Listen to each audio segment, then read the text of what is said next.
अब दर्शकों, आज की एक और बड़ी खबर आपको बताऊंगा और ये खबर रिपब्लिक भारत की एक्सक्लूसिव खबर है। दर्शकों, जिस विवाद को लेकर देश भर में चर्चा हो रही थी, एमएम नरवणे की किताब, जनरल नरवणे की किताब को लेकर राहुल गांधी ने जितनी भी बातें बोली दर्शकों, वो सफेद झूठ हैं, बिल्कुल झूठी हैं। ये खुद कहा है जनरल नरवणे ने। आपको बताएं, आज रिपब्लिक भारत ने उनसे बातचीत की है। पहली तस्वीर दिखाइए जरा।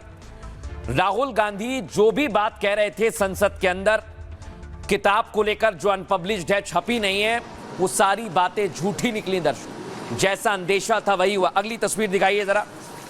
नरवणे ने आज रिपब्लिक भारत से एक्सक्लूसिव बातचीत की और एक्सक्लूसिव बातचीत में उन्होंने बताया कि कैसे राहुल गांधी ने झूठ परोसा है। आज राहुल गांधी को उन्होंने बेनकाब कर दिया, चाहे वो मुद्दा चीन का हो या फिर सेना के एक्शन का। अगली तस्वीर दिखाइए।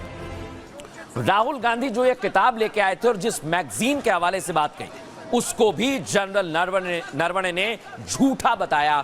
कैसे, उसको लेकर आज नरवणे ने खुलासा किया है। जनरल नरवणे से हमने एक्सक्लूसिव बातचीत की है, इस रिपोर्ट में आपको दिखाता हूं।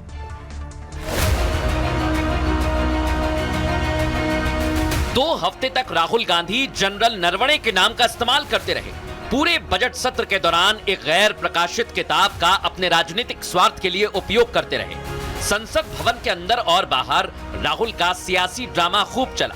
लेकिन अब जनरल एमएम नरवणे की बारी है। किसी देशवासी के मन में अब यह शंका नहीं होनी चाहिए कि भारत ने एक भी इंच जमीन चीन के हाथों नहीं खोई है।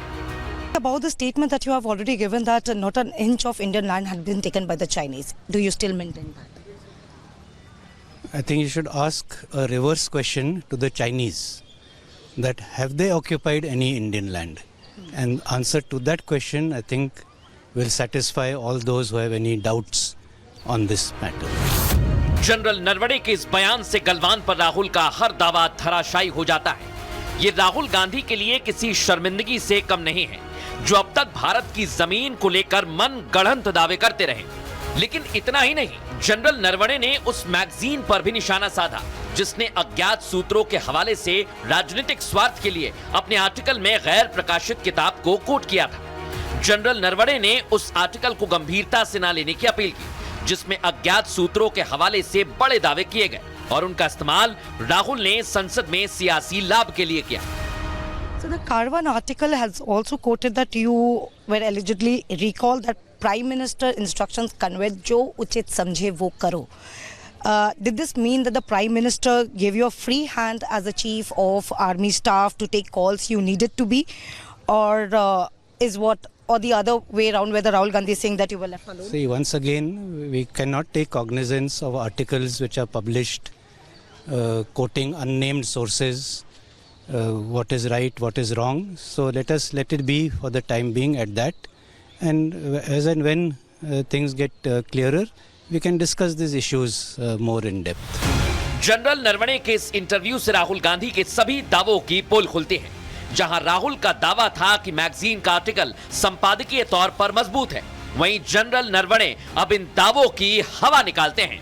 वैसे स्वभाव से शांत और सौम्य जनरल नरवणे इस पूरे विवाद से न सिर्फ गुस्सा हैं, बल्कि राहुल गांधी के इस दावे पर बेहद नाराज हो गए हैं, जिसमें राहुल ने कहा था कि गलवान के समय आर्मी चीफ को अकेला छोड़ दिया गया और सेना प्रमुख को पॉलिटिकल लीडरशिप से कोई सहयोग नहीं मिला। Rahul Gandhi has also said that you, in your book, which is an unpublished book, it is alleged that you felt really alone because Modi government did not give you clarity of instructions at a critical moment in Galwan. This is what Rahul Gandhi has alleged. What is your response? Once again, anybody can say anything. I am not obliged to comment on anything, which is not actually my concern. ये राहुल गांधी पर सबसे सीधा और तीखा हमला है, क्योंकि राहुल ने दावा किया था सेना प्रमुख को गलवान में अकेला छोड़ दिया गया, लेकिन अब पूर्व आर्मी चीफ ने इसे सिरे से खारिज किया और कहा कि बोलने के लिए कोई कुछ भी बोल सकता है। पिछले 3 हफ्ते से जनरल नरवणे की चुप्पी का फायदा उठाकर कांग्रेस ने इस पूरे प्रकरण का सियासी फायदा उठाया, जबकि प्रकाशक को सामने आकर सफाई देनी पड़ी। संसद ठप रही और पूरे देश में भ्रम और कयासों का दौर भी चलता रहा। नरवणे इस पूरे विवाद पर दुखी भी नजर आए, लेकिन जनरल नरवणे ये बखूबी जानते हैं कि उनकी किताब पर राजनीतिक रोटियां सेकी गईं। Your unpublished book has become the focal point in the parliament.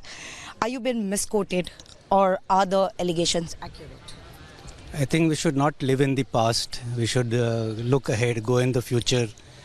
I have written a new book, a murder mystery. I'm writing the sequel to that. So let us move on and, as I said, not dwell in the past. General Naravane के इस बयान के बाद अब हर बात शीशे की तरह साफ है। कांग्रेस के लिए यह बड़ा सबक है कि किसी भी मुद्दे पर आरोप लगाना और भाग जाना उनकी पार्टी का भला नहीं कर सकता। और जनरल नरवणे का यह इंटरव्यू सरकार की उस बात पर मोहर है कि राहुल गांधी हमेशा की तरह इस बार भी सफेद झूठ बोल रहे थे। रिपब्लिक भारत के लिए अलीशा नायर की रिपोर्ट। हमारी सहयोगी अलीशा ने एक्सक्लूसिव बातचीत की है, उसके बाद दूध का दूध पानी का पानी हो गया दर्शक। लेकिन राहुल गांधी की मुश्किल कम नहीं हुई। यह मैं क्यों कह रहा हूं? क्योंकि अब राहुल गांधी की टीम को नोटिस मिल गया है। क्या हुआ है दर्शकों, मैं पहले आपको दिखाता हूं। पहली तस्वीर दिखाई।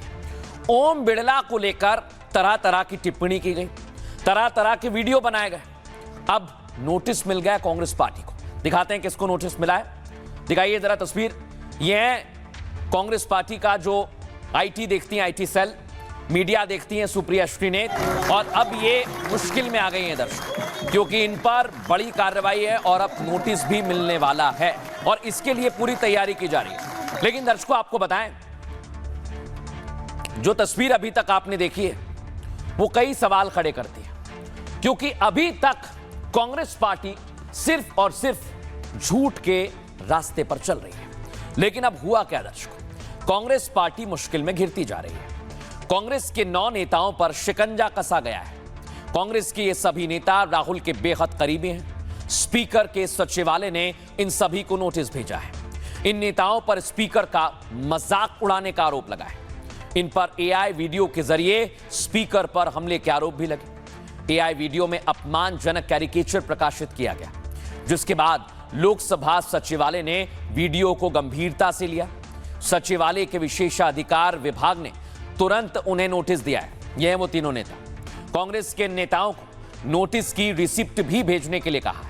मतलब इन्हें जवाब से पहले नोटिस स्वीकार करने की जानकारी देनी होगी। साफ है कि इस मामले को लोकसभा सचिवालय बेहद गंभीरता से ले रहा है और बीजेपी के सांसद विष्णुदत्त शर्मा, वीडी शर्मा की शिकायत पर सचिवालय ने कार्रवाई की है। कांग्रेस नेताओं के जवाब मिलने के बाद स्पीकर आगे का एक्शन तय करेंगे। इस मामले को लोकसभा की अवमानना की गंभीर श्रेणी में रखा गया है, क्योंकि यह संवैधानिक पद पर बैठे किसी शख्स के सम्मान से जुड़ा हुआ है। खबर है इनमें है वीडियो जो बिहार चुनाव के दौरान प्रसारित किया गया था। एक वीडियो और है जो स्वावलंबन योजना से जुड़ा हुआ था दर्शक। और उसके बाद अब जयराम रमेश, पवन खेड़ा और सुप्रिया श्रीनेत पर कार्रवाई की तैयारी की जा रही है। लेकिन दर्शकों, इसे लेकर कांग्रेस पार्टी अब अलग अलग तरह के आरोप लगा रही है, वो आपको सुनवाते हैं। अगर मैं आपकी बात का संक्षिप्त में ही जवाब दूं तो नेता विपक्ष को दिखाना लोकसभा में, 84 वर्ष के नेता प्रतिपक्ष को राज्यसभा में दिखाना, यह ब्रीच ऑफ प्रिविलेज है कि नहीं है, इसका बीजेपी जवाब देगी। और उसमें हमने ऐसी कौन सी बात कही है? जनरल नरवणे की किताब को नहीं दिखाने दिया जा रहा था। 14 मिनट राहुल गांधी बोलते हैं, 11 मिनट हम लोग स्पीकर महोदय को देखते हैं। तो मुझे नहीं लगता कि उसमें कुछ इतनी प्रिविलेज की बात है। और जब वीडियो पर एआई जनरेटेड लिखा है तो वो डिस्क्लेमर है कि ये वीडियो एआई से बनाया गया है, ये नाट्य रूपांतर है। Either the BJP doesn't understand technology or they are so immersed in their fake news. Congress party इतना अगंभीर काम कर सकती है। एक वीडियो में जिस तरह लोकसभा के अध्यक्ष ओम बिरला और प्रधानमंत्री नरेंद्र मोदी को दिखाया गया है वह भयानक है। एआई जनरेटेड वीडियो से आप लोकसभा का अपमान करेंगे तो आपको नोटिस जाएगा। अब सांसदों के अंदर तो सदन में कार्रवाई हो सकती है, लेकिन लोकसभा को या किसी भी संसद को बाहर के किसी भी व्यक्ति को बुलाकर उसको सजा देने का भी अधिकार है। अगर उसमें जैसा दिखाई दे रहा है कि संसदीय विशेषाधिकार का अतिक्रमण है, उसमें संसद का अपमान हुआ है, अवमानना हुआ है, तो इन नेताओं के लिए कठिनाइयां पैदा होंगी।